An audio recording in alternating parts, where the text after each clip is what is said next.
No, yeah, it's got wandering mind. It's, oh, no, what's that over there? Yeah, it's got good concentration. There you go, look.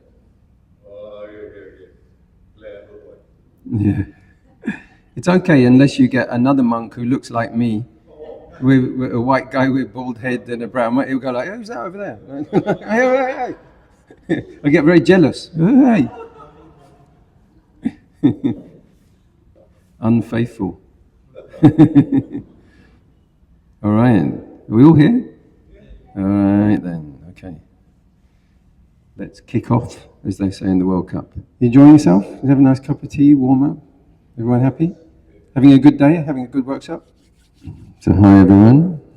I'd like to begin with a very simple observation that life has a habit of changing our plans. Sometimes very gently, sometimes suddenly. One day we have good health, and then something unexpected happens. One day our children are small, and then somehow they're adults with their lives of their own. One day we're beginning a career. Next we're wondering where the years have gone. Whether we welcome it or not, life is always moving. And yet, if we're honest, much of our suffering comes from wishing that just one part of it would stay exactly as it is. We want our relationships to stay secure, our health to remain dependable, our homes to remain familiar, our achievements to continue defining us. Even our own opinions about ourselves, we'd like those to feel solid and reliable. But the Buddha encouraged us to look at life in a very different way.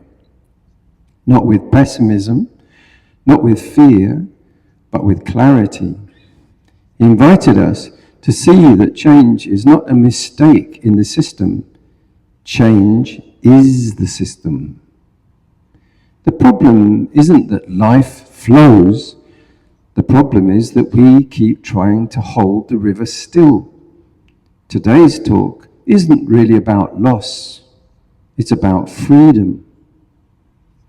Because there is a remarkable likeness that begins to appear when we stop asking the world to provide permanent satisfaction.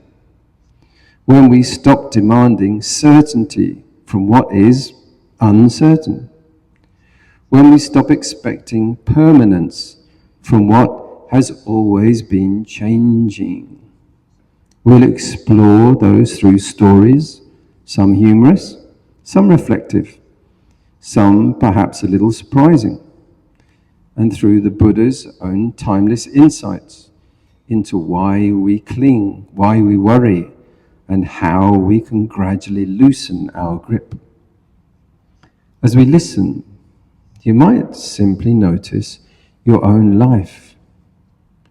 What are you trying to hold on to? What are you afraid of losing? And perhaps, just as importantly, what might become possible if, instead of resisting change, learn to move with it? So, with a spirit of curiosity, gentleness, and openness, let us begin. Okay. Monk with the Perm. Guess who? Here we go. Yep. What's the Chinese for a perm?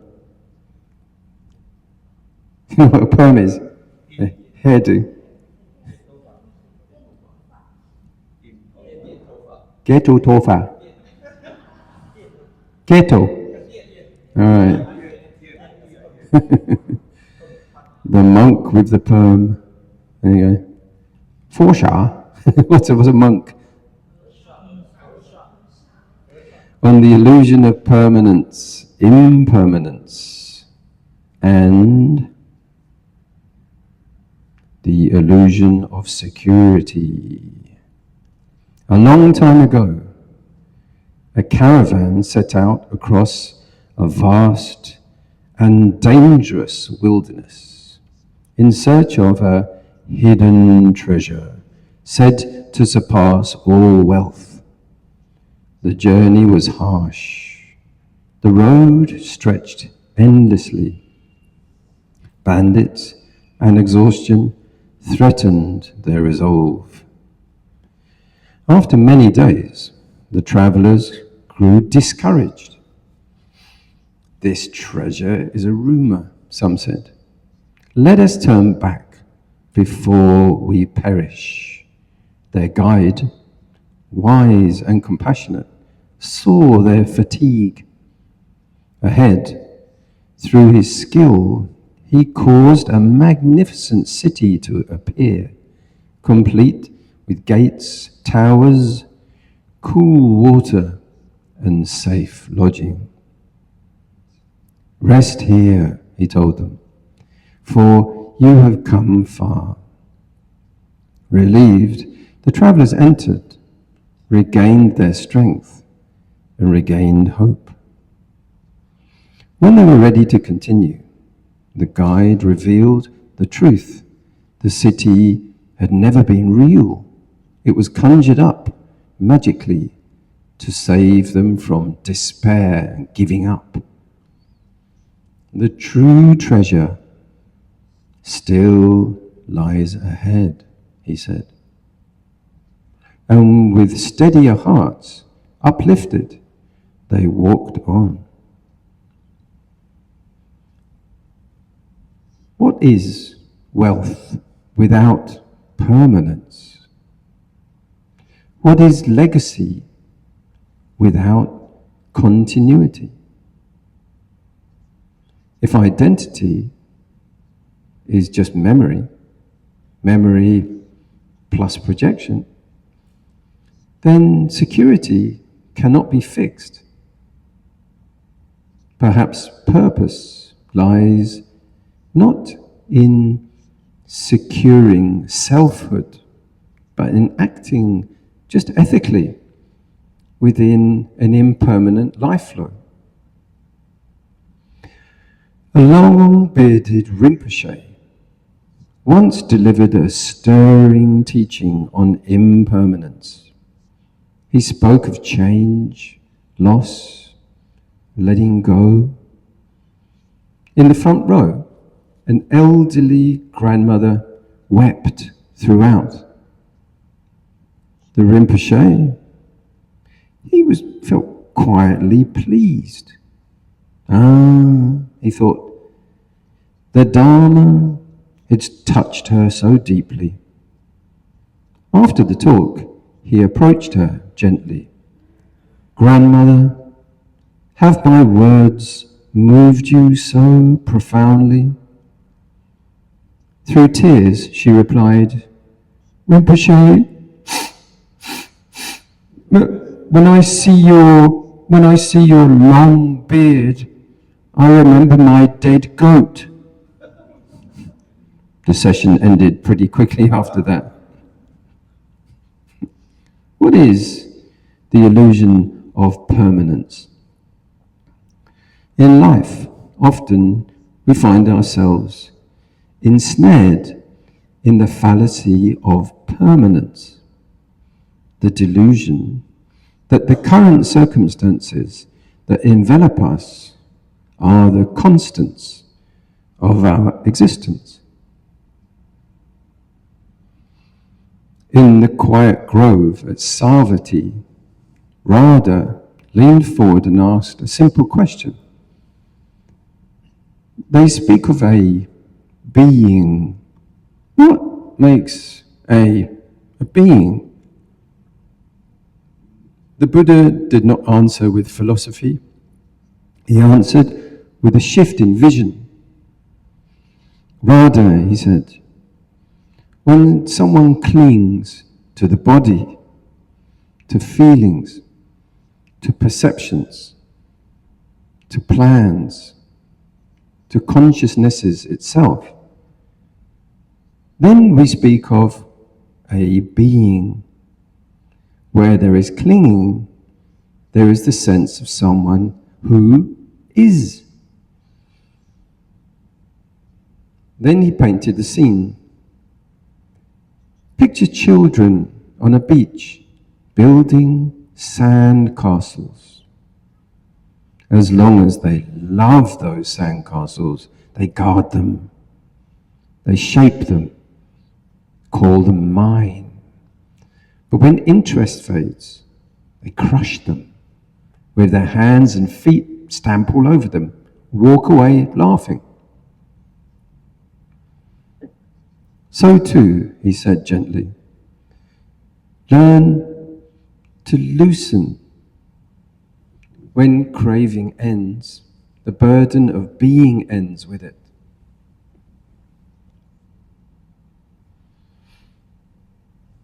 Begin with gratitude journaling. Each evening, think about 3 things you appreciate. Income that supports you, skills that you're developing, people who helped. Practice mindset shifting. When comparison thoughts or I'm an imposter thoughts arise, consciously reframe them as growth signals. Signs of new growth. Use time management tools such as short, focused work intervals, clear task priorities to reduce overwhelm. Finally, create a simple vision board, not fantasy, but direction, reminding you of contribution, service, and steady progress, rather than fears. Ethical reflection asks whether my pursuit of security, my pursuit of status, my pursuit of accreditation aligns with integrity. Am I building legacy through service, or am I building it through ego? Social reflection notices how comparison, fear of irrelevance, and imposter feelings shape relationships, subtly influencing how I relate, how I compete, how I collaborate, and whether I belong. We often repeat our own funny stories, don't we? As Groucho Marx said, if you've heard this story before, don't stop me, because I'd like to hear it again. Even change changes until it doesn't anymore. I saw a chameleon that couldn't change its colors anymore. It was suffering from reptile dysfunction.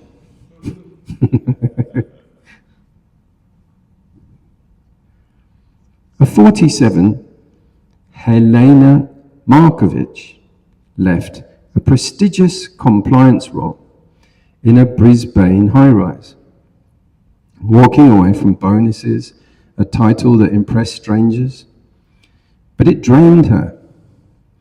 There wasn't any scandal, only the sense that stability had tightened into suffocation. She rented a small cottage on Tasmania's coast and chose simplicity. Afternoons were spent learning woodworking from a retired boat builder, shaping reclaimed timber. 18 months later, Helena opened a modest workshop, crafting long communal tables. Her income shrank, but her contentment grew. Her resume mattered less than the steadiness of her breathing. Regret taught me when I saw how chasing security and status shaped my choices. Vision grows clearer when your legacy is all about your contribution to people's well-being, not about applause. Self-compassion softens our comparison with others. And self-compassion calms our fears of feeling like an imposter, an outsider. Change is everywhere. Many things have to be changed regularly. Politicians, for example. Politicians should be changed as frequently as diapers, and often for exactly the same reason, said Mark Twain. Ironic. Communities change. My grandfather was always saying in the old days, people could leave their back doors open, which is probably why his submarine sunk.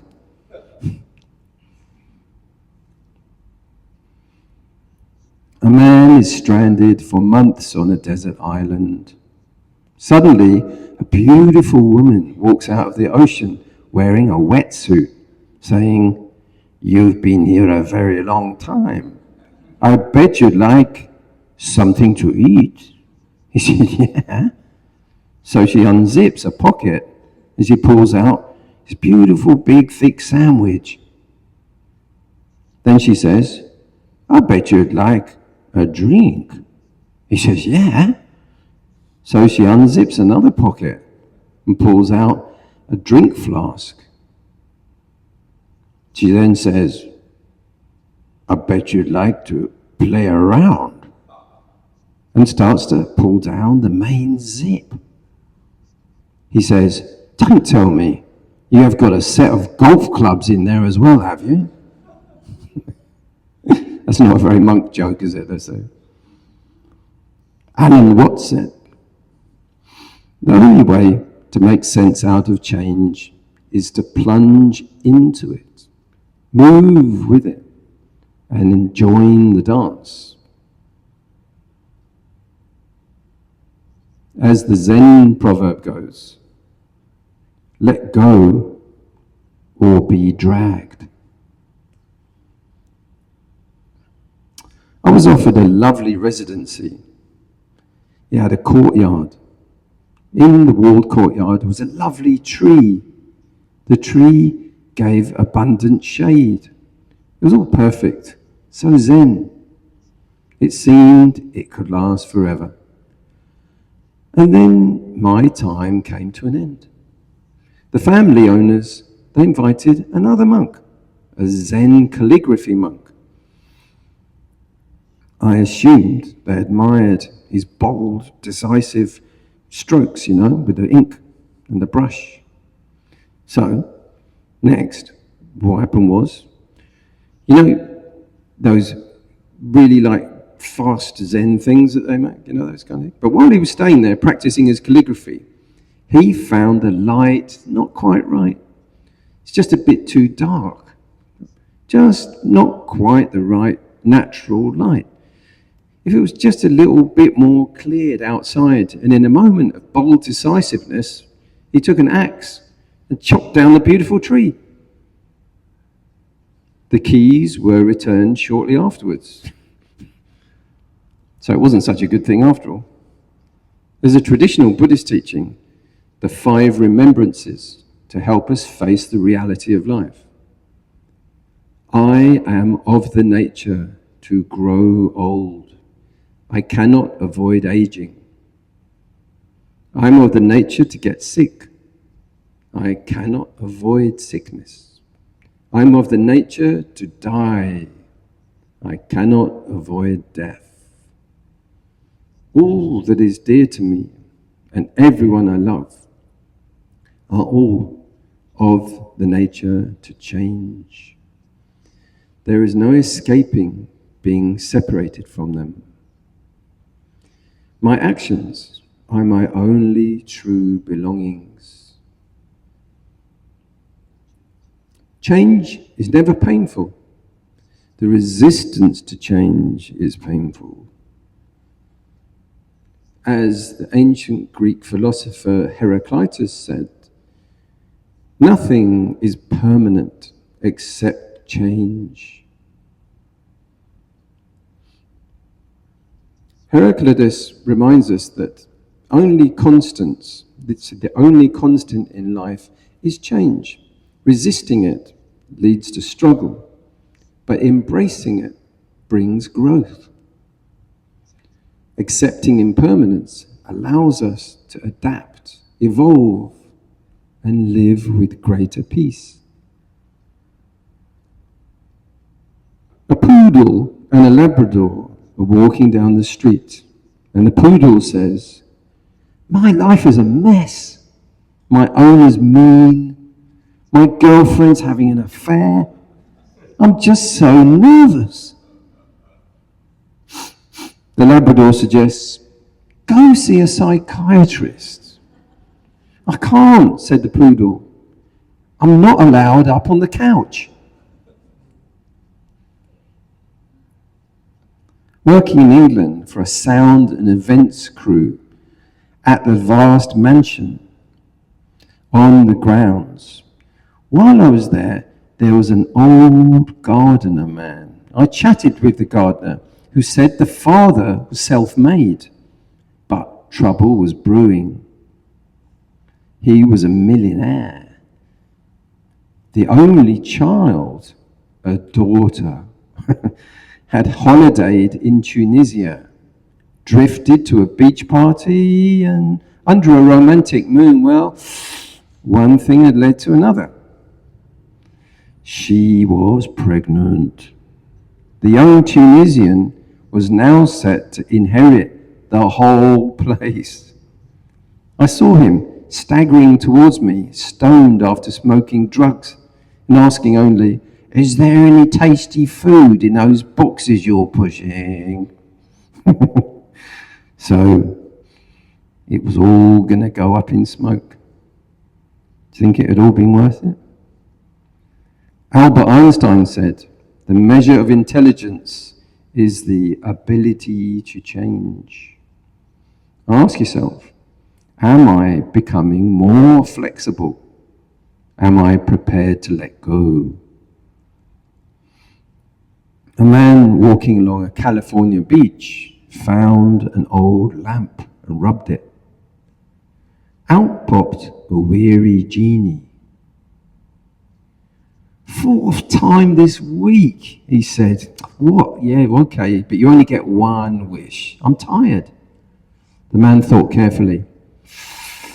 "Well, I want to go to Hawaii, but I'm afraid of flying and I get seasick. Build me a bridge to go to Hawaii from California, all the way." "Impossible," said the genie.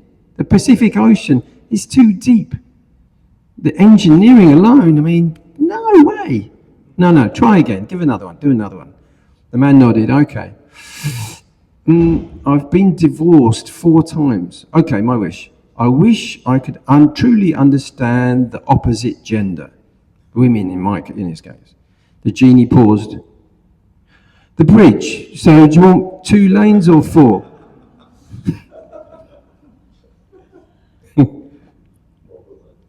Change and impermanence, reflecting on these truths, is not morbid. Rather, it's a way to stop taking life for granted and to live more fully in the present. Working in Egypt, I befriended the Red Sea deep sea divers, including an Italian called Mario. I'm not gay, by the way. Diving one small stake, you can drown. One evening, I found Mario sitting alone. He invited me to sit. "Sit down." He looked steady in my eyes and said, "Are you ready? That is the question. Are you ready?" I was like, "What do you mean?" The words stay with me as I crossed the desert to the border visa run across into Israel. When I returned, Mario, it turned out, had died during a night dive. It reminded me of a tale. A man once felt death tap him on the shoulder in the market. It said, on the seventh morning. That's all it said. That was it. What do you mean, seventh morning? The man fled day and night, running, day and night, running.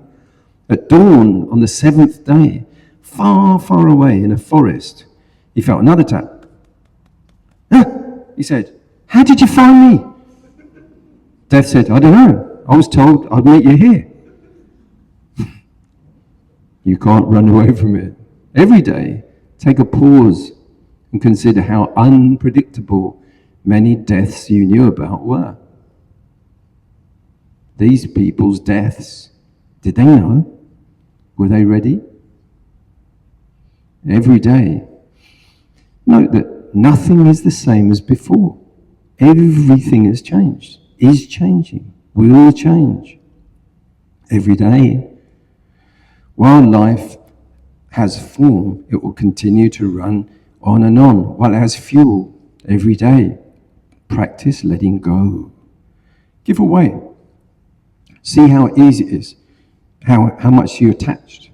Every day, know how much you are clinging, what you're attached to. Reflect, like the weaver's daughter. Where are you coming from? Your past lives. Where, what, with who did I live valuably? Where are you going to? Your future rebirths. Did I make merit? Don't you know? Don't you know that you will die? Are you ready? Do you know? Do you know what? Do you know when? Permanent, as all the ladies here will know, it's a hairdo. I actually just wanted to have curly hair. I ordered a perm at my barber's. He shaved all my hair off. I said, hey, what's that? He said, you're a Buddhist. That's an imperm.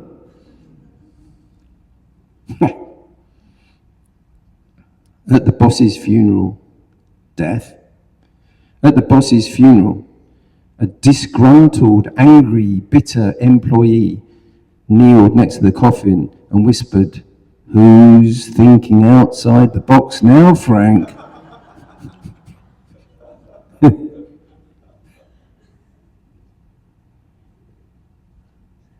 Yeah, strange things. I wanted to narrate some lyrics.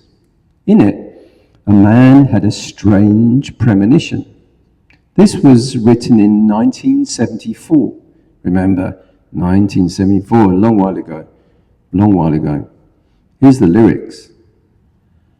There's something solid forming in the air, and the wall of death is lowered in Times Square. No one seems to care. They carry on as if nothing is there. The wind is blowing harder now, blowing dust into my eyes. The dust settles on my skin, making a crust I cannot move in. And I'm hovering like a fly, waiting for the windshield on the freeway. How the heck did he do that? It was 1974. It's like almost a description of the whole thing. Where is real security with so many shifting sands and unknowns? Isn't it wise to found your life on Buddha's timeless wisdom? Isn't it sweet to live close to teachings, Dhamma, leading to peace? Isn't it good to be close to Sangha, virtuous, encouraging, noble, kind, generous? We'll never know how our funerals will go, what will happen to our remains. Human remains are also impermanent, the remains of the day. Will glass coffins be a success? Remains to be seen. Here is the mechanism. Notice the mind tries to avoid change. The mind tries to create illusions of non-change. It creates patterns to protect itself and its owner against changes. Daily rituals, arranging items, sequences, surrounding itself with the familiar, predictable, and unchanging rituals. My first temple ran on a strict routine. At 2 p.m., meditators reported in. One by one they entered, bowed 3 times, and I asked, "And how was your practice?" And they answered, and Lumpur gave instructions. One day, a VIP monk was expected. All the Western yogis had to be lined up outside the vihara steps at noon. The heat was intense. We waited. No one came. Interviews began as usual, 2 p.m., while the yogis stood. Unknown to me, one woman had fainted and fallen flat on her face, been taken to hospital. She returned about 4 p.m. and entered right near the end of the interviewings. I wasn't watching closely. I saw the final bow, head down, and automatically asked, "And how was your practice?" She raised a bruised, purple face, 2 black eyes, and a white H-shaped plaster across her face. I burst into laughter. Totally inappropriate. I'm a monk. I'm supposed to be compassionate. Ashamed, I nearly quit being a monk. I said, "I'm not cut out for this." Lumpur simply said, "Extend your mercy. And don't quit. Always expect the unexpected. Take frequent pauses to notice your automatic mind replaying old loops. Deliberately wake up.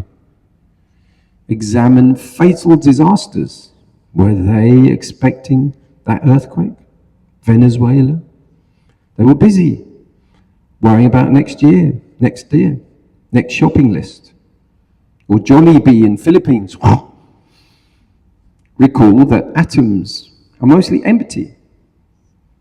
See that all the items, places, people we're accompanying ourselves with are all empty, all unsolid, disappearing, not substantial. Take mindful pauses, not just to relax and breathe, but to remind yourself of these truths. All are vanishing illusions. Notice how we expect the expected. Notice how your mind fixes, controls, sets in stone, repeats, loops. Is it something you're aware of? Notice it with compassion more than judgment. And imagine being free of the expected. What is that like? I once tried cutting down smoking by slicing all 20 cigarettes in half. This is when I was 22. I smoked the filtered halves. One of those stained ash-covered ones, they're all stubbed. I stared at the clean white halves and thought, what a waste of money those were. As if the dirty, scummy, ashy ones were already money well spent. The games the mind plays. Change is like a flowing river, a river of constant change. We escape by becoming one with the river as it flows to the sea. We can try and freeze the water. We can try and build a private reservoir. We can throw our garbage into the river to take it away from sight. We can build a dam. We can bottle up the water and store millions and millions of bottles of water in warehouses. We can ignore the stagnation. Or we can learn to attend, float, flow, and dissolve in the sea. For a talk, I once asked AI for a funny quote about change. Mark Twain, it said, the American, the only constant in life is change, except in a vending machine. After, an American came up and said, I'm pretty sure they didn't actually have any vending machines when Mark Twain was alive. Might be a point. I thought it was funny, but I did fact check, and actually they did. In fact, they had vending machines 2,000 years ago. You put a coin in and some water flowed out of a thing. Change is like a rumbling fire, always moving. Become one with the fire. We try and build a private fire. We throw our garbage into the fire to take it away from sight. We can learn to attend, float, flow, and dissolve in the fire. How does it work? Notice what our behavior is doing. There are patterns behind it. It's one of the ways identity builds itself, then protects itself by ordering deliveries of memories to create walls, a fortress, a castle. But look closely, it is made of sand. The answers are within, your intuition, not outside, within your own heart, to transform clinging, become nothing, become a one. If you become a one, soon you become a two. Two being divided becomes many. The divided is easily conquered. So go back, become nothing. The illusion of permanence. Meditate to clarify. Identify your defilements, where they are attached and clinging. Practice letting go. All hopes of legacy, identity, prestige, all built on a sense of permanence, are illusions too. You can't change change, but you can change your ways. Let go, let it be, don't attach to it. Change is like sand in the hand, always moving. Become a one with the sand. It moves. We try and build a private rock. We throw our garbage from the rock and pay to take it away from sight. We can remember that. Our bones, our teeth will become ash, dissolving in the sand. All misery and frustration is built on attachment to control, to things being unchanging, to dreams of satisfaction. All that misery can be reversed to happiness and contentment through what we expect. Expect people and things to change. Expect that they won't satisfy, can't be controlled. So I'd like to end this talk with wishing you well, my gratitude and appreciation for your kind attention. May many of you attain the peace of Nibbana and be free from all avoidable suffering and harm. May you all be peaceful, happy, safe, and well. Sadhu, sadhu, sadhu. Okay, make yourself comfortable. I'll give you another guided meditation.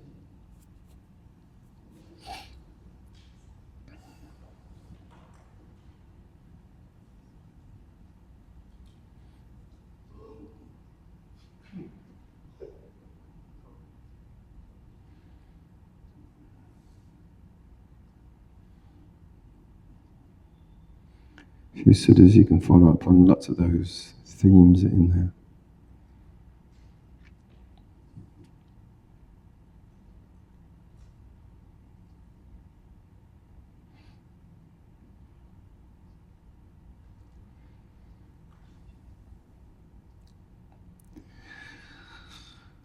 Now, we've spent some time together reflecting on change.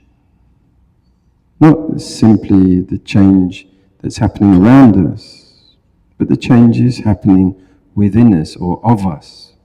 The changing body, the changing mind, the changing circumstances of our lives. Perhaps for these next few minutes, we don't need to stop change. We simply learn to become intimate with it. Please find a comfortable posture. Allow your spine to become naturally upright. Not rigid, simply balanced. Rest your hands comfortably. If it feels comfortable, allow your eyes to close. Feel the simple experience of sitting here. Nothing to accomplish, nothing to solve, nothing to improve. For these next few moments, you have nowhere else to be. Feel the weight of your body, the contact with the chair, the feet touching the floor, the hands resting quietly. Allow yourself to be supported. Become aware of the breathing. No need to control it. No need to make it deeper. Simply notice breathing in, breathing out. Again and again. Notice something beautiful, that no two breaths are exactly alike. One slightly deeper, one slightly shorter. One warmer, one cooler. Already change is happening. And yet nothing is wrong. Allow each out-breath to soften the body, the forehead, the eyes, the jaw, the neck, the shoulders, the hands, the stomach, the legs, softening without force. Imagine yourself sitting quietly beside a flowing river, not a violent river, a peaceful one. Clear water, moving gently towards the sea.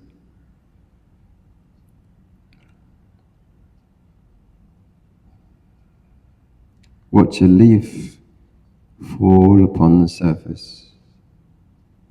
It floats, it turns, it disappears around the bend. Then another, and another. Notice that the river does not cling to the leaves, nor does it try to stop them. Its nature is simply to flow. Perhaps our lives are not so different. Memories arrive, experiences arrive, people arrive. They stay for a while. Then quietly they continue their own journey. Bring gently to mind something that has changed in your own life. Perhaps a home, a friendship, a career, your health, your family. Simply notice what comes. No need to analyze. Breathing gently. Observe how the heart responds. Does it tighten? Does it soften? Is there gratitude, sadness, relief,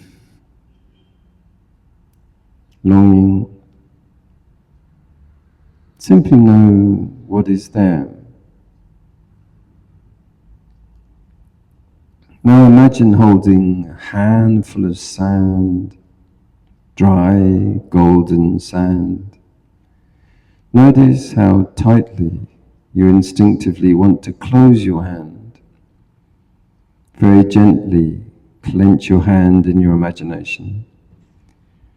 The tighter you squeeze, the more sand slips away between your fingers.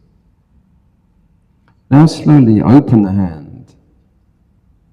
The hand rests quietly, nothing forced, nothing imprisoned, simply held with kindness.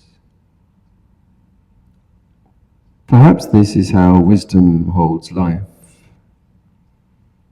Not by gripping, not by refusing change, but by caring deeply, without demanding that everything remain the same.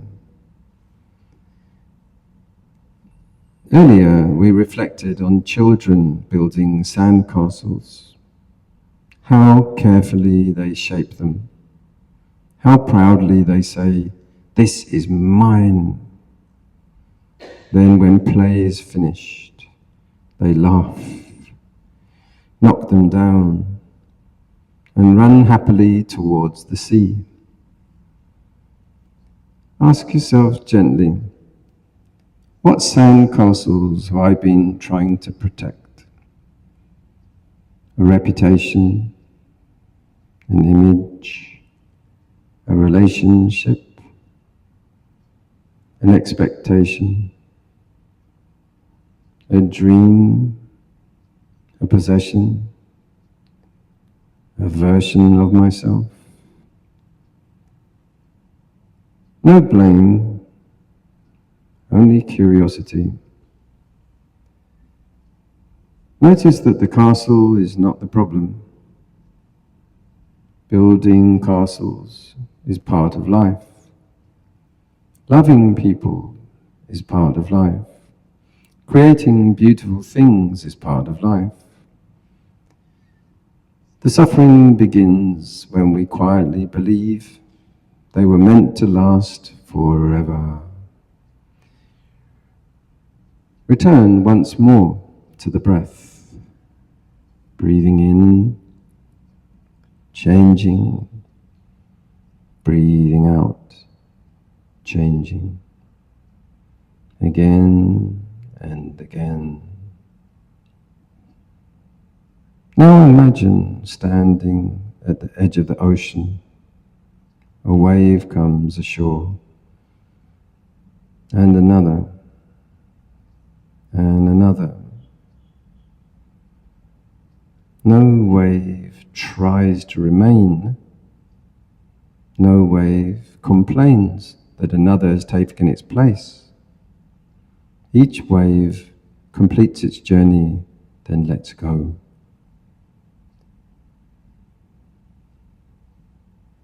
Notice how different that is from the human mind. We often wish this moment would stay, or another moment had never happened. Very quietly, ask yourself, what if life has never promised to stay the same? What if its gift has always been this movement? Feel the body breathing, the heart beating. Thoughts appear, thoughts disappearing.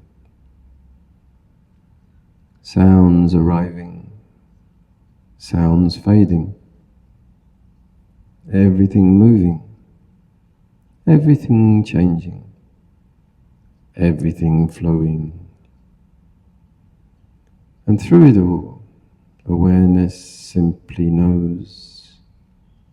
It doesn't cling, it doesn't resist. It simply receives this moment exactly as it is.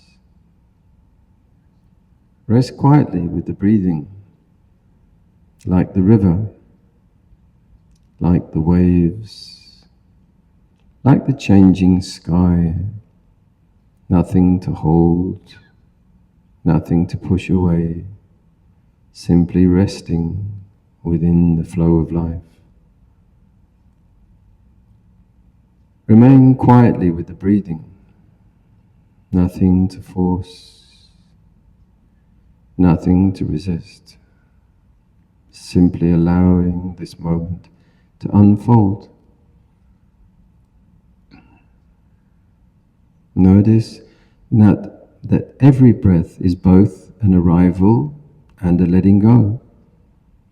The in-breath cannot remain. The out-breath cannot be held back. Life itself is teaching impermanence every few seconds. Bring gently to mind someone you love deeply. See their face. Notice their warmth that naturally arises. Now remember, not to make yourself sad, but simply to become wise, that they too are changing, just as you are. They too are growing older, learning, losing, healing, beginning, ending, moment by moment. Notice what this understanding does to the heart. Does it make your love smaller? Or perhaps does it make your love more precious?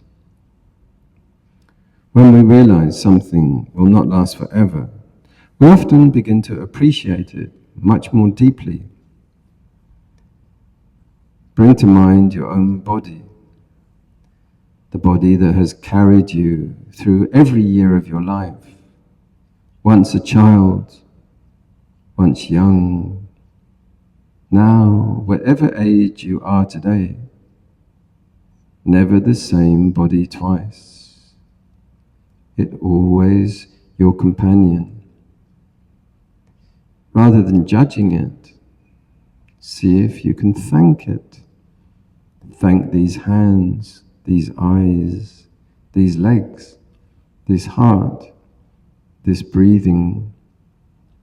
Not perfect, simply faithful.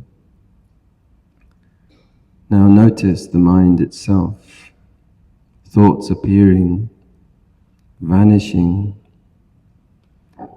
plans, memories, opinions, dreams. None remain for very long. Even emotions change. Joy comes, joy goes. Sadness comes, sadness goes. Confidence, fear, peace, restlessness, like clouds crossing a vast sky. Very gently ask yourself, which emotion have I been mistakenly believing would last forever? Remember a time when you thought, I'll never get over this. And yet here you are. Life kept flowing. Remember a time when you thought, I hope this happiness never ends. And yet, that too changed. Nothing is being taken away. Nothing has gone wrong. This is simply the nature of all conditioned things. The Buddha did not ask us to become cold, did not ask us to become unloving.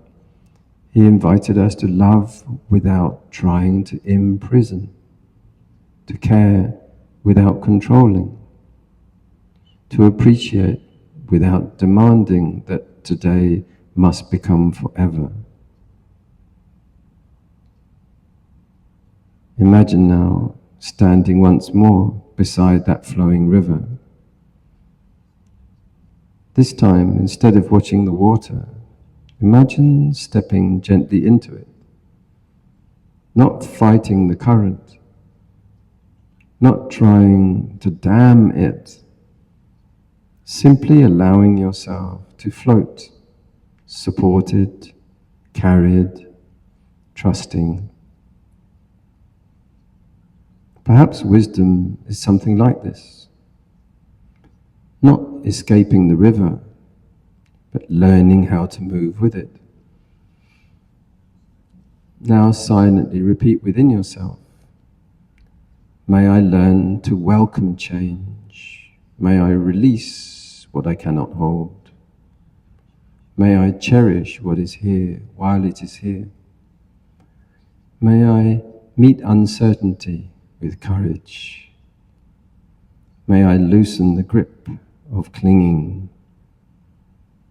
May I discover the peace that does not depend on permanence. Now allow those wishes to spread throughout this room.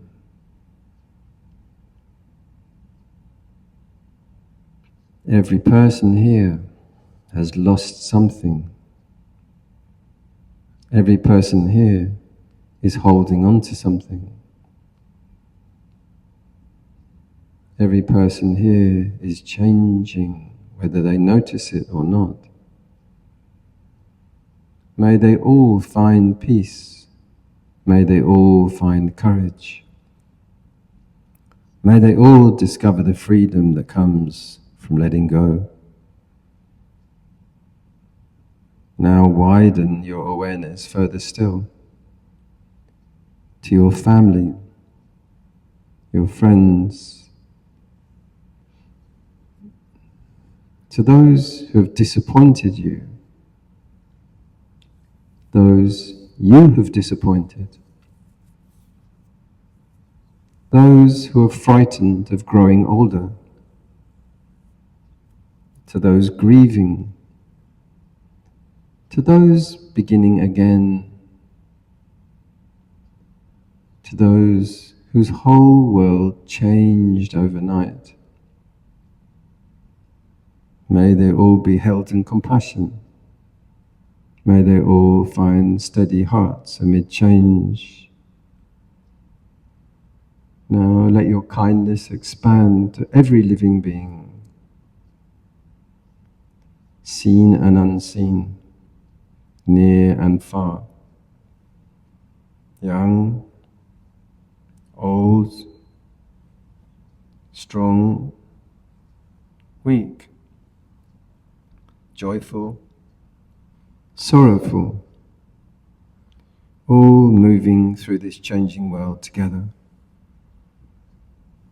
May all beings be peaceful. May all beings be free from unnecessary suffering. May all beings learn to flow rather than resist. May all beings discover that timeless peace that lies within an ever-changing world.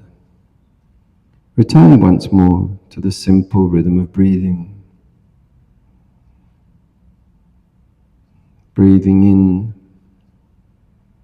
breathing out.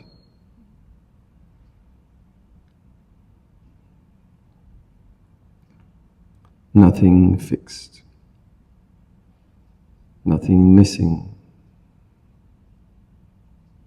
nothing to defend.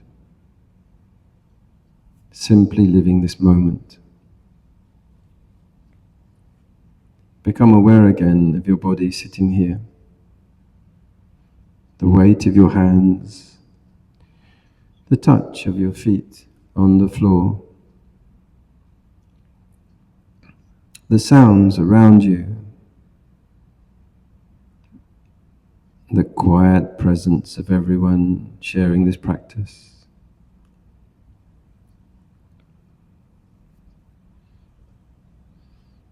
Take 3 slow, gentle breaths. Breathing in, breathing out. Again.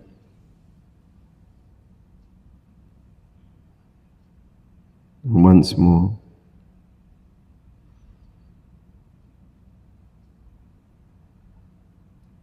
When you're ready, begin to move your fingers. The toes. Very gently allow the eyes to open.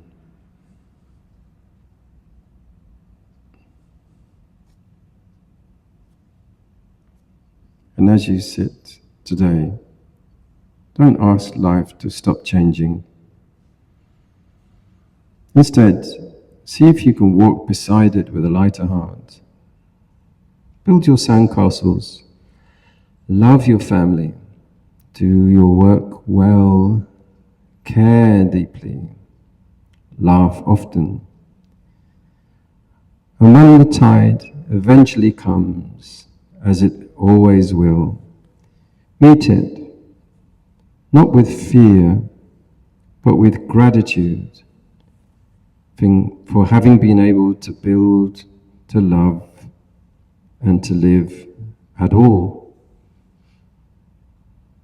May you all be peaceful, happy, safe, and well. Sadhu, sadhu, sadhu. That's suffering. Telling everyone how to relax when you're busting to go to the toilet. Just let go. Don't let go. Okay, yeah, so any questions and sharings? We've had a long day since 9 o'clock this morning.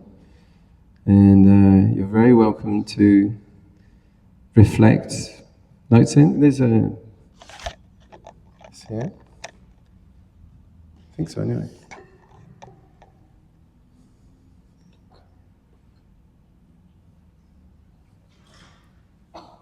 The Monk with the Perm.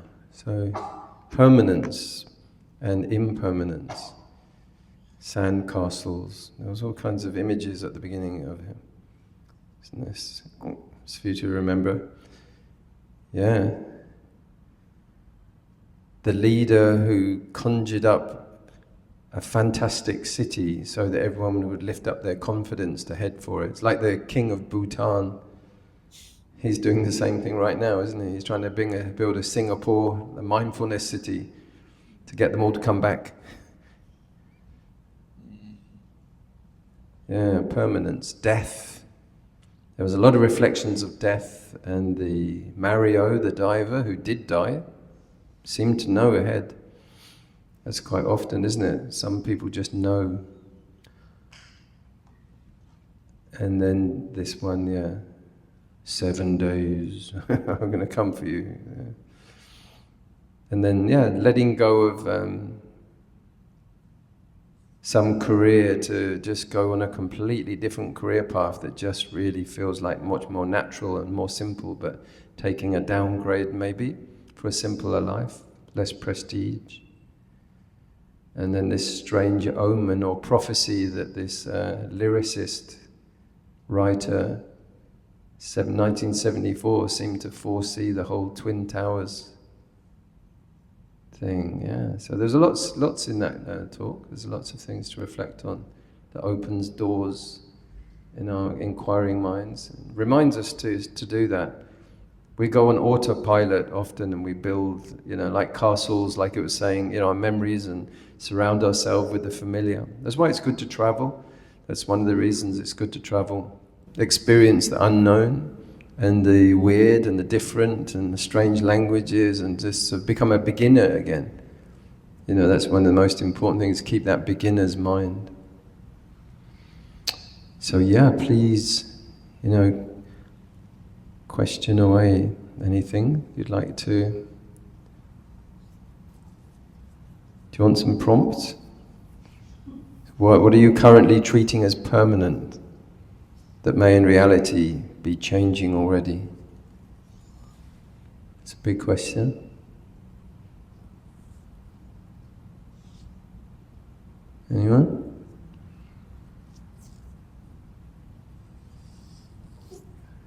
What if the climate changed and it was always like this?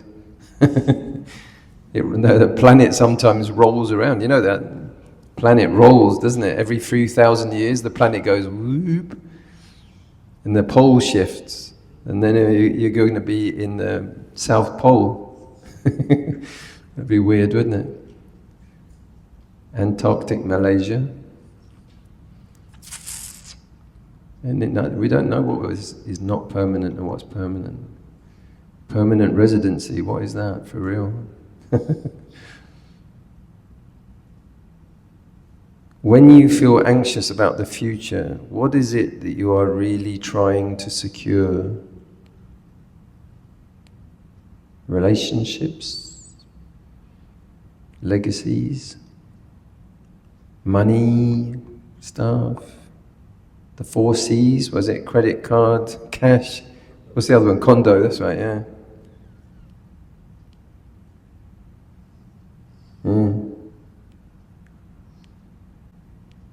So yeah, you never know, do you?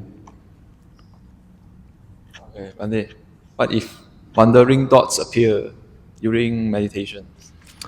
They definitely will, definitely. So it's not like you're doing something wrong. The first thing is to put aside that idea that if wandering thoughts happen, that you're doing something wrong. You're not. Everyone will have that. The mind naturally, the brain is naturally active, just like the stomach. It's always digesting. It's always changing. So in the same way that the brain is always active, even when you get calm, the brain is still processing all the time. So you only get temporary calm, because the wandering mind is still showing impermanence. You're saying wandering, we're just saying changing. So you're saying wandering like that's bad, that's not the right way. But wandering, and I'm a wandering monk.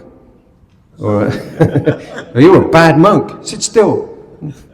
So it's a changing mind. So as long as you see it as a changing mind, and then you won't try to fight it or judge it as well. Once you find that the mind that has been wandering, the awareness that it was wandering is already is increasing the mindfulness of it. But you can get lost in the thoughts. Thoughts are usually auditory. You hear the talking sound, like conversation, like people talking, or it's visual, or a combination. So you can just note it, like awareness of hearing, awareness of seeing. And then that gives you that space, and you can watch it, awareness of hearing, awareness of hearing, awareness of... if you use that noting technique, that's the Burmese technique, awareness of, it creates distance. Same as if you have itchiness or comfortableness, awareness of itchiness or awareness of comfortableness, awareness of swallowing, awareness of blinking. The awareness of is very, very, very, very powerful. People ask me about cognitive decline in elderly people, like dementia. So that's when everything becomes much simpler. And so you can do this practice all the way through that awareness of hearing. Because we're normally very, this is very complicated thinking. So we need to learn also to simplify, not overthink. You know, that's why the breathing is so good, such a good practice. But that's quite normal. That's quite normal, and it's something to just become patient with. It's like probably like having children. I haven't had children, but I've had school classrooms and stuff. Is you need to be very, sort of patient, or training a puppy. You need to be very patient and repeatedly come back and repeatedly come back and not get angry and not get irritated, but not fight it either. Not judge and attack. And if you do that with children, they'll just run away. You won't, it will make things worse. Counting is another one. Anyway, but yeah. Okay. Please. We've got a hobbit in the front row there, from Lord of the Rings. Bhante, sorry. Can we save the question for tonight? Because I think it's pretty late. Yeah. Okay. They are hungry. Yeah, there's I'll be giving a talk over in the something hall over there. What's it called? Is that what you mean? Yeah, tonight 8:30 you're Yeah, having... at 8:30, yeah. So I'm just telling people they might not be aware of that one. Yeah. Oh, I'll tell you later. No, I've got another 5 talks. Another 8 talks to choose from. I haven't chosen which one yet, but it will be one of the other 8. Definitely. I won't do one of your 5 twice. So. I'm not exactly sure which one, but it'll be one. Probably it will be on a talk. The topic will be, all right, I've just made a decision. It will be on the relationship between faith and doubt. And it's a talk called I Believe in Mirables. It's true. I'm not joking, that's right. Mirables. You know mirables. You know what miracles are? Yeah, well, this is mirables. They have them in discos, up in the ceiling. Because the wandering mind is like a mirable. Yeah, like if you have a clear mind, it's like a smooth, it's like this, totally smooth. But if you have a scattered mind, it's like a mirable. It's like blip, blip, blip, blip, blip, blip, blip, blip. Yeah. You never see anything clearly, you see lots of bits of things. That's what doubt is like. If you have faith, your mind won't wander. The scattered mind is often the mind which is full of doubt, uncertainty, fear, those kind of things. But if you stay with the object, also you'll be like, I know what this is. It's when we have the feeling, I don't know what it is. Am I doing it right? Am I wrong? Am I good? Am I bad? Am I, blah, blah, blah. When the mind goes, vichi, kicha, it means this, that, this, right, wrong, wrong, split in 2. Like this talk was talking about, go from 2 to 1, go from 1 to 0. So if you stay with the object long enough, and also if you pin it with counting, 1, 2, 3, 4, 5, 6, 7, 8. Like someone who's sewing and they have a difficult thing to sew, they will have good concentration. But if they're like pinning here and pinning there and pinning this and that, then they won't have concentration. But if you keep it like 1, 2, so as it comes in, 1, 2, 3, 4. You do a small place because it's a very tiny channel.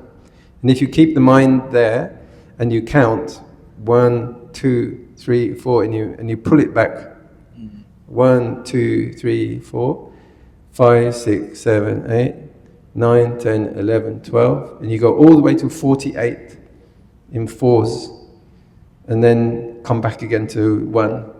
And like you get to 28 and you go, yeah, what was on the football? What was it, Chelsea? Oh, no, I forgot what I was going to do.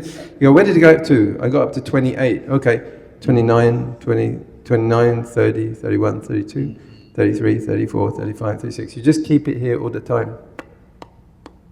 That's forcing the mind on. That's using a force. So it's samatha meditation. You do it for a while just to get the mind gathered. But that technique is good. It's very effective. Not all the time. It's just temporary method for heightening concentration.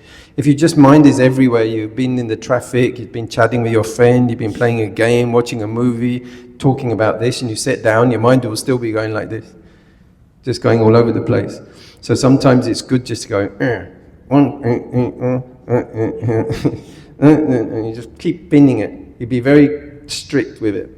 And you keep pinning it and you use the numbering to keep track. If you just do like Buddho, you just tune out Buddho, football, what was the soccer with the Buddho, you go like that, and you don't know you got lost. But if you do the counting, you're tracking it. So if you got lost and you're off on the football or something, you go, oh, where was I? You can come back, and then okay, I got lost this long, and now I keep track. Whoa, lost again. Come back, ding, ding, ding, ding. Come back, ding, ding, ding, ding, ding, ding. But in here is a very good place, because it's very small. It's tiny, like smaller than your fingernail. So it's not big, so you can concentrate it, like a light, like a microscope. Very small. And there's a lot of hairs inside the nose. So there's a lot of sensation. So you can focus on it. If you try to do here or here or here or here, it's very big and very difficult to build strong concentration. So that's usually an imbalance between energy, too much energy, and low concentration. So you need to bring up the concentration, lower the energy. So they need to be balanced, these two.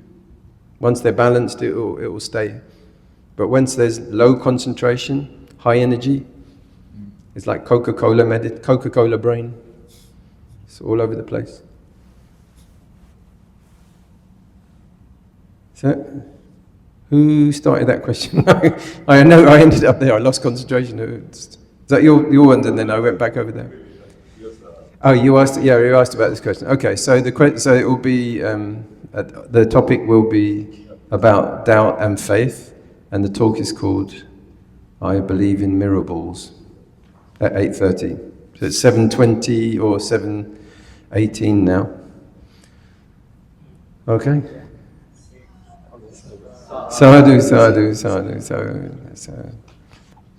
Bhavavatu sapamangalam rakantu sapadevata sababuddhanupavena sadasoti bhavantu te. Bhavatu sapamangalam rakantu sapadevata sapadammanupavena sadasoti bhavantu te.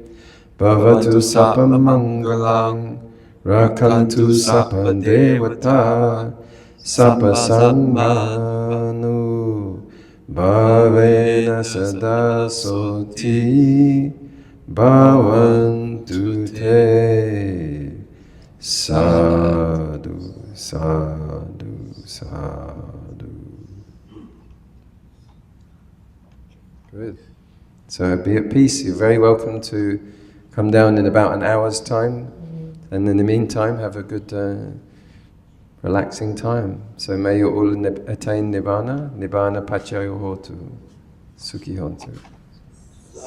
Sadhu, sadhu, sadhu. Sadhu.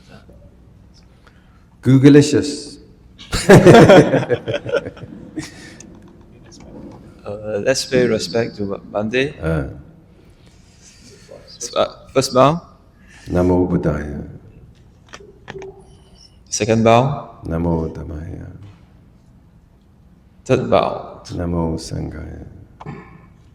Sadhu, sadhu, sadhu, sadhu. Okay, please forgive me if I've upset anyone throughout this whole day. So, yeah.